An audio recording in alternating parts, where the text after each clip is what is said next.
Première céréale mondiale pour l'alimentation humaine, le riz pèse lourd. Près de 750 millions de tonnes par an, juste après le maïs. Mais le riz, c'est plus qu'un rang et des statistiques.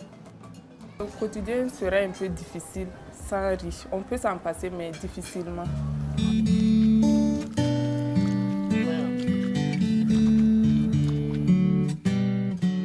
Oumar Sanou est riziculteur à Bama, dans l'ouest du Burkina. Pour lui, le riz, c'est du crédit, de l'eau, de l'engrais, beaucoup de travail et d'angoisse.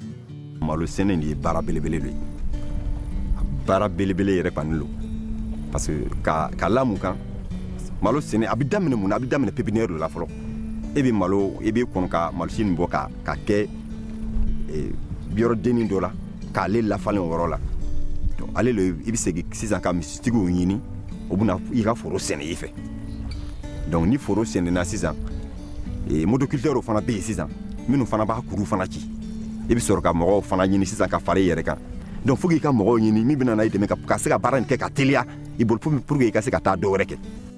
À présent, vous pensez tout savoir du riz. Détrompez-vous.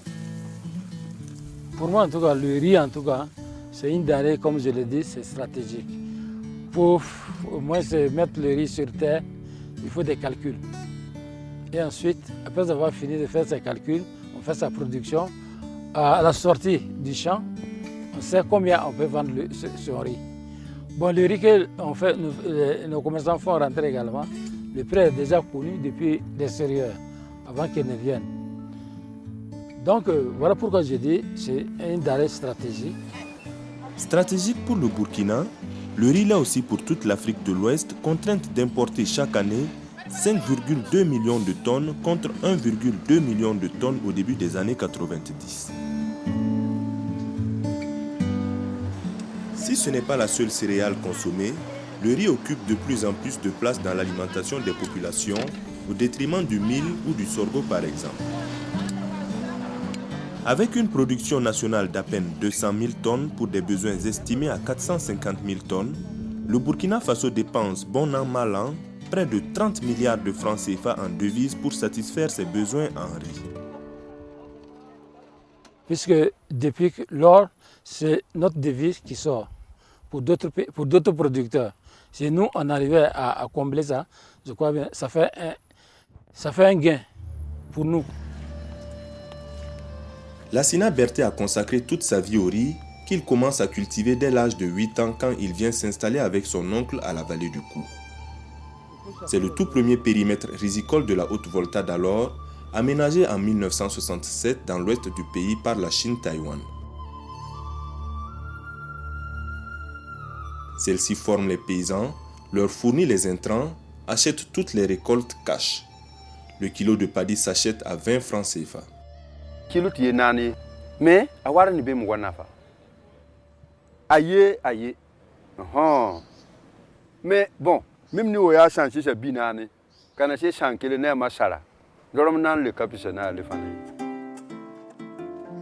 Après le départ des Chinois en 1975, le gouvernement voltaïque poursuit l'appui technique et assure la commercialisation. L'écoulement du riz est confié à la Caisse générale de péréquation, CGP, une société étatique. La CGP détient le monopole de l'achat et de l'importation du riz. Elle veille aussi à l'équilibre entre le prix du riz importé et celui produit localement. L'objectif est double. Assurer des prix rémunérateurs aux producteurs et permettre aux consommateurs d'acheter le riz à bon prix pour éviter la grogne sociale. Bon, c'est-à-dire la CGP payait le riz, le kilo de riz vraiment très haut pour encourager le riz local, pour encourager au moins la production nationale. C'était la politique de la Caisse générale de péréquation. Donc ils le prenaient à un prix vraiment intéressant pour les producteurs et à l'époque, les producteurs avaient vraiment le courage de mieux multiplier leurs efforts. Donc ça a vraiment sauvé nos producteurs. C'est l'époque bénie où certains paysans, les maraîchers notamment, gagnent tellement bien leur vie qu'ils refusent de toucher leur ristourne. Président de la Confédération paysanne du Faso, Bassiaka Dao, alors jeune coopérateur à l'Union régionale des coopératives de Bobo-Dioulasso, doit se battre pour convaincre les producteurs que toucher les ristournes n'est pas un péché. Après chaque campagne, il y avait des ristournes. Mais comme nos parents étaient des musulmans qui étaient partis à la Mecque, quand on leur amenait des ristournes, ils disaient non, haram. Ce n'est pas normal, j'ai déjà pris ce que j'ai vendu. Ce qui vient là, Dieu dit que ce n'est pas. J'ai dit non. Ça, quand vous créez une entreprise et à la fin de chaque année, quand l'entreprise fait des bénéfices, chacun de vous qui a travaillé, vous avez droit à quelque chose. Ce n'est pas les produits que vous avez vendus, mais c'est le fruit de votre organisation. Puis ce furent les années de vaches maigres avec l'adoption du programme d'ajustement structurel en 1990 et surtout l'ouverture tout azimut du marché burkinabé au riz importé moins cher avec la disparition de la Caisse générale de péréquation.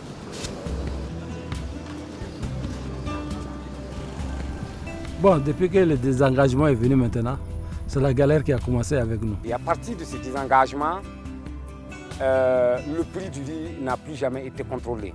Donc le prix était libre. À chaque fois, on a approché les directeurs régionaux, les décideurs politiques. Malheureusement, à chaque fois, on nous a dit « Vous êtes libre de vendre votre riz comme vous le voulez ». Liberté totale. Mais liberté totale rime aussi avec démission totale, celle du gouvernement. Et avec désorientation totale, celle de nombreux producteurs qui vendent à perte ou gardent leur production sur les bras faute de débouchés. Beaucoup abandonnent la plaine pour aller cultiver le maïs ou le coton et louent leurs parcelles à des citadins fortunés. Les paysans interpellent alors l'État pour trouver une solution à la mévente de leur riz. Mais le gouvernement fait la sourde oreille. En 2008, la flambée des prix mondiaux montre brutalement au gouvernement et aux consommateurs les risques de la dépendance alimentaire vis-à-vis des importations.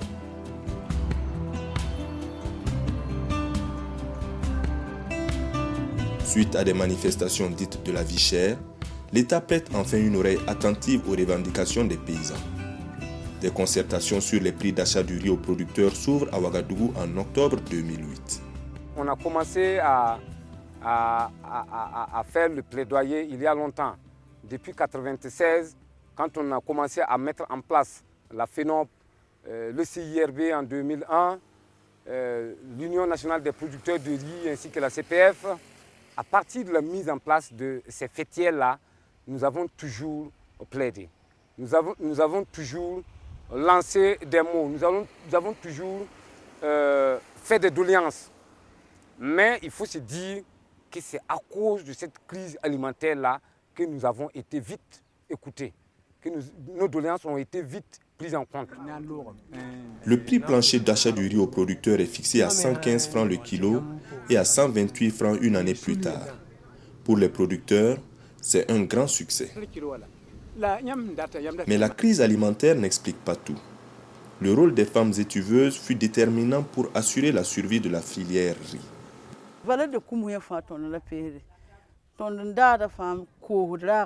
Avec les femmes étuveuses, franchement, d'abord, elles achètent à un prix qui est bien élevé et également, elles payent au comptant. Si ce n'est pas au comptant aussi, c'est quelqu'un de sûr. Vous discutez, elle prend le riz, elle fait par exemple une semaine, elle vient te donner l'argent. Vraiment, nous n'avons pas vu de problème. Elles ont beaucoup appuyé dans la production. Et des fois même, il faut se dire que ces femmes même, des fois, préfinancent une partie de la campagne. J'ai vu des coopératives qui prennent de l'argent avec les femmes pour aller payer des engrais.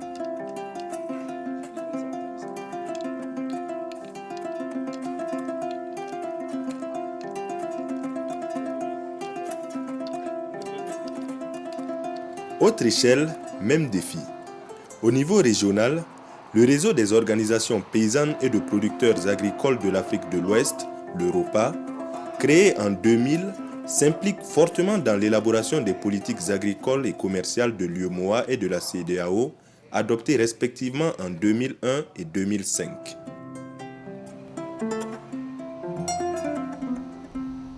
Lors de la validation du document de la politique agricole de l'UEMOA par la conférence des chefs d'État en décembre 2001, les organisations paysannes s'invitent de force à la table des négociations. Les chefs d'État, dans un premier temps, n'avaient pas voulu accepter la participation des producteurs parce que c'était pour une première fois que des leaders paysans allaient participer à une conférence des chefs d'État. nous avions dit, soit on nous laissait participer, ou on allait faire une mobilisation de 10 000 paysans à Dakar. Et c'est comme ça, après les négociations, on a participé et nous avons apporté une autre contribution, en tout cas à l'élaboration et à la validation du document appelé politique agricole commune de l'UMOA.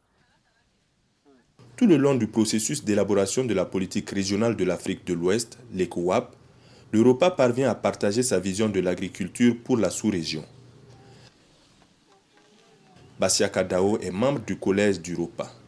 Ce processus, les positions développées par le réseau, sa stratégie n'ont aucun secret pour lui. Nous avons trouvé des partenaires, des complices, des alliés. Ils nous ont dit, écoutez, nous voulons effectivement que vous participez à l'élaboration de notre politique. Ça, c'est le premier pas. Il y a alliance, il y a complicité, il y a responsabilisation. À partir de ce moment, l'Europa n'est pas resté au niveau régional pour dire voilà ce que nous devons faire. L'Europa est retournée dans ces 13 pays de concentration, travailler dans chaque pays. Quelles sont vos préoccupations par rapport à une politique agricole? Quelles sont les contraintes que vous vivez sur votre agriculture? Et c'est là que nous avons eu à organiser des tas et des tas d'ateliers pour prendre en compte les préoccupations des agriculteurs du Burkina, du Bénin, du Niger, du Sénégal, de la Côte d'Ivoire. Et on a des argumentaires assez solides. Nous avons éclaté notre vision et par rapport à notre vision, nous avons logé nos préoccupations dans chaque segment. Et à partir de ce moment, on a fait le renforcement des capacités des personnes qui devaient nous représenter à ce comité de pilotage pour participer à notre nom et faire passer nos préoccupations. L'activisme d'Europa paie. Nous avons pu quand même apporter les éléments essentiels de notre raison d'être. Par exemple, la reconnaissance de l'agriculture familiale qui doit être soutenue pour permettre de répondre aux besoins alimentaires de notre région à court, moyen et long terme. Nous avons insisté et obtenu que notre région ne peut pas hésiter pour énoncer qu'une de ses priorités, c'est d'assurer la souveraineté alimentaire en plus de la sécurité. Et également, nous avons obtenu qu'il fallait un marché commun qui doit être protégé pour permettre à notre agriculture de se développer. Par développement de l'agriculture, il faut entendre agriculture avec un grand A, c'est-à-dire production végétale, animale, piscicole, forestière. Aux côtés d'Europa, le réseau sous-régional des éleveurs Bilital Marobé remet sur le tapis des négociations les questions de transhumance transfrontalière, d'harmonisation des législations foncières et de réponse aux crises alimentaires en milieu pastoral. Le simple fait que Bilital Marobé ait remis cet aspect-là de façon explicite sur le tapis des négociations a permis de voir que l'intégration régionale n'est pas seulement le fait de l'agriculture, mais aussi l'élevage est une partie intégrante. Intégrante parce que ça permet non seulement de sécuriser un mode de vie, le pastoralisme, de développer une sorte de relation interdépendante à travers la transhumance entre les régions côtières qui sont censées accueillir les transhumants et les régions où il y a de moins en moins de pâturage, et aussi tout ce qui l'accompagne, ça veut dire toute cette économie, le commerce des produits de bétail. Mais ces stratégies, ces politiques de développement agricole national ou ouest-africaine ne sont pas indépendantes du contexte mondial. La région est engagée depuis plus de 10 ans dans un nouvel arrangement commercial avec l'Union européenne. L'accord de partenariat économique, l'APE, vise à ouvrir les frontières entre les deux régions, ce que l'Europa a rejeté, dénonçant ainsi un combat du pot de fer contre le pot de terre. Quand nous avons commencé la question des négociations sur les accords de partenariat économique, l'une des grandes victoires aujourd'hui, si l'Afrique de l'Ouest n'a pas encore signé, ça a été un déclic des organisations paysannes. Quand nous avons commencé à faire les manifestations, les gens nous disaient, mais ces paysans-là, ils sont fous. Que vous le voulez ou non, on va signer. Mais par la suite, quand tout un chacun a eu à comprendre que c'était un danger qui menaçait notre continent, tout le monde s'est lancé dedans. Mais aujourd'hui, quand vous entendez les gens parler des APE, on ne parle plus des petits paysans qui étaient à la base du soulèvement pour dire attention à un danger. Les États font cause commune avec les organisations paysannes. Les producteurs ont été associés à la détermination des positions de négociation. Et ce qu'on peut retenir dans la sous-région, c'est que les produits agricoles, d'une manière générale, sont considérés comme des produits sensibles, donc à exclure de la libéralisation avec l'Union européenne. De nombreuses manifestations et campagnes organisées ça et là ralentissent considérablement le rythme des négociations. Il y a d'autres problèmes qui se posent qui font que les négociations piétinent. On ne s'entend pas avec la partie européenne sur quelle est l'ampleur de l'ouverture du marché. Faut-il aller à 80% comme l'Union européenne le demande? Faut-il aller à 70% comme la région, par exemple Afrique de l'Ouest, le demande? Donc il y a un écart encore qu'il faut combler au niveau des négociations. Parce que cet écart-là, c'est de savoir quels produits on exclut ou on inclut dans la libéralisation. Le deuxième aspect, c'est dans le temps. Parce que notre idée, c'est de maîtriser la libéralisation. Et donc de programmer cette libéralisation sur une période suffisamment longue qui permette d'adapter nos producteurs ou nos industries à la concurrence. Et là également, on ne s'entend pas toujours sur la longueur. L'Union européenne souhaiterait que cela se fasse sur 15 ans et les pays de la région Afrique de l'Ouest souhaiteraient que cela se fasse sur 25 ans. Comment expliquer les succès des organisations paysannes aux échelles nationales et régionales? Les ingrédients qui ont favorisé ces bons résultats, en tout cas, je peux dire, c'est les formations. On a eu plusieurs formations dans le domaine de la riziculture, dans le domaine des plaidoyers. Bon, plusieurs formations. C'est ce qui explique en tout cas le paysan d'aujourd'hui est plus éveillé que le paysan d'hier. Hier, en tout cas, les paysans étaient là pour produire, avoir à manger et puis dormir. Aujourd'hui, ce n'est plus ça. Aujourd'hui, il faut produire, nourrir les autres, nourrir soi-même, nourrir les autres et avoir quelque chose en tout cas pour faire autre travail. Voilà, c'est notre ambition présentement. À cela, il faut ajouter les nombreuses alliances nouées ça et là. Nous avons eu à tisser des alliances parce qu'on ne peut pas rester au Burkina et maîtriser tout ce qui se passe au Mali, au Niger, en dehors et au-delà de nos frontières. Il y a les alliances. Et il y a aussi les alliances avec les ONG du Nord, les acteurs aussi du Nord et avec les acteurs même de notre continent.